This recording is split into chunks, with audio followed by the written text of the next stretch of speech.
ಕಾಂಗ್ರೆಸ್ನಲ್ಲಿ ಉಂಟಾಗಿರುವಂತಹ ಸಿಎಂ ಕುರ್ಚಿಗಾಗಿ ಅಭಿಲಾಷೆಗಳು ಮತ್ತೆ ಆಸೆಗಳನ್ನ ವ್ಯಕ್ತಪಡಿಸ್ತಾ ಇರೋ ರೀತಿ ಸರ್ಕಾರಕ್ಕೆ ತೀರಾ ಮುಜುಗರವನ್ನ ತಂದಿದ್ದು ಮಾತ್ರವಲ್ಲದೆ ಮುಖ್ಯಮಂತ್ರಿ ಸಿದ್ದರಾಮಯ್ಯ ಅವರ ವರ್ಚಸ್ಸಿಗೂ ಕೂಡ ಇದು ಘಾಸಿಯನ್ನ ಉಂಟು ಮಾಡ್ತಾ ಇತ್ತು. ಹೀಗಾಗಿ ಇದೆಲ್ಲಾ ಮಾತುಕತೆಗಳಿಗೆ ಫುಲ್ ಸ್ಟಾಪ್ ಹಾಕುವಂತಹ ಕೆಲಸವನ್ನ ಸಿಎಂ ಸಿದ್ದರಾಮಯ್ಯ ಅವರೇ ಮಾಡಿದ್ದಾರೆ.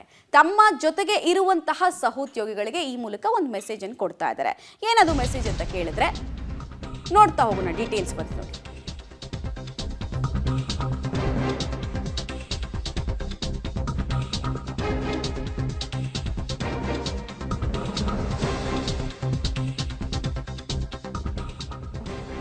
ಸಿಎಂ ಬದಲಾವಣೆ ಬಗ್ಗೆ ಸಚಿವರ ಹೇಳಿಕೆ ವಿಚಾರಕ್ಕೆ ಸಂಬಂಧಪಟ್ಟಂತೆ ಸಿಎಂ ಸ್ಥಾನದ ಬಗ್ಗೆ ಮಾತನಾಡಿದ ಮೂವರಿಗೆ ಕ್ಲಾಸ್ ತೆಗೆದುಕೊಳ್ಳೋ ಕೆಲಸವನ್ನ ಮುಖ್ಯಮಂತ್ರಿಗಳೇ ಮಾಡಿದ್ದಾರೆ.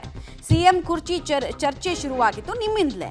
ಹೀಗಾಗಿ ನಿಮ್ಮಿಂದಲೇ ಇಂತಹ ಹೇಳಿಕೆಗಳು ಕೊನೆಯಾಗಲಿ. ಜೊತೆಗಿದ್ದವರೇ ಮಾತಾಡಿದ್ರೆ ಯಾವ ಸಂದೇಶ ಕೊಡುತ್ತೆ? ಪ್ರಮುಖ 3 ಸಚಿವರಿಗೆ ಸಿಎಂ ಹಿಗ್ಗಾಮುಗ್ಗ ಕ್ಲಾಸ್ ಅನ್ನು ತೆಗೆದುಕೊಂಡಿದ್ದಾರೆ. 3 ಸಚಿವರ ಜೊತೆಗೆ ಸಿಎಂ ಬೇಸರದ ಮಾತನಾಡಿದ್ದಾರೆ ಅಂತ ಹೇಳಲಾಗ್ತಾ ಇದೆ. ಇನ್ನು ಮುಂದೆ ಮಾತಾಡಲ್ಲ ಅಂತ ಸಿಎಂಗೆ ಸಚಿವರು ಭರವಸೆಯನ್ನು ಕೊಟ್ಟಿದ್ದಾರೆ. ಕೊಟ್ಟ ಭರವಸೆಯಂತೆಯೇ ನಡೆದುಕೊಳ್ತಾರಾ ಸಚಿವರುಗಳು ಅನ್ನೋದು ಪ್ರಶ್ನೆ. ಯಾಕಂದರೆ ಯಾವುದೇ ರಾಜಕಾರಣಿ ಆಗಲಿ ತಾನು ತಿಂದ ಹಲ್ಲಿಗಿಂತ ತೋರಿಸೋ ಹಲ್ಲು ಬಹಳ ವಿಭಿನ್ನವಾಗಿರುತ್ತೆ ಅನ್ನೋದನ್ನು ಹಲವು ಸಂದರ್ಭದಲ್ಲಿ ಹೇಳಿದ್ದಾರೆ. ಸೊ ಇದು ಕೂಡ ಸ್ಟ್ರಾಟಜಿಯ ಒಂದು ಭಾಗನ, ಅಥವಾ ನಿಜವಾಗ್ಲೂ ಕೂಡ ಸಿಎಂ ಮಾತಿಗೆ ರೆಸ್ಪೆಕ್ಟ್ ಕೊಟ್ಟು ಸುಮ್ಮನೆ ಆಗ್ತಾರಾ ಉಳಿದವರು?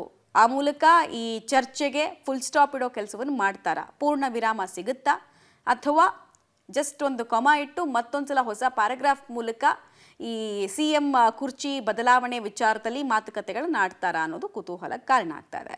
ಕಾಂಗ್ರೆಸ್ ಅಲ್ಲಿ ಆಗ್ತಾ ಇರುವಂತಹ ಬೆಳವಣಿಗೆ ಬಗ್ಗೆ ತೀರಾ ಮುಜುಗರಕ್ಕೆ ಒಳಗಾಗಿದ್ದಾರೆ ಸಿಎಂ ಸಿದ್ದರಾಮಯ್ಯ.